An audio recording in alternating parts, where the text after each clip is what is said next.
నేను మీ కవిత షాగంటి, relationship coach. కొత్తగా పెళ్ళైన వాళ్ళకి ఆ బంధం బలపడాలంటే ఉండాల్సిన 5 ముఖ్యమైన అంశాలు. ఫస్ట్ వన్, పెళ్ళైన రోజు నుండి ఆ బంధం మొదలవుతుంది.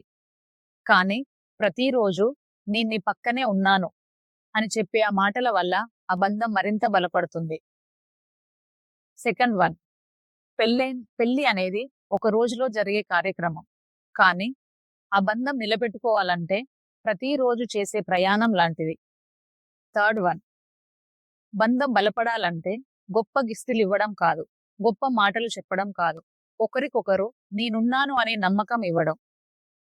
ఫోర్త్ వన్, ఇది నా పని, ఇది నా పని, ఇది నీ పని, ఇది నువ్వే చేయాలి, ఇది నేనే చేయాలి అని అనుకోకుండా ఎప్పుడైతే ఇది మన పని, మనిద్దరం చేయాలి, మనిద్దరం వేరు వేరు కాదు, ఇద్దరం ఒకటే అని ఎప్పుడైతే అనుకుంటారో ఆ బంధం మరింత బలపడుతుంది. ఫిజికల్ బాండింగ్ అనేది కూడా ఈ బంధానికి మరింత బలాన్ని చేకూరుస్తుంది. ఇలాంటి సలహాలు కావాలంటే ఫాలో చేయండి.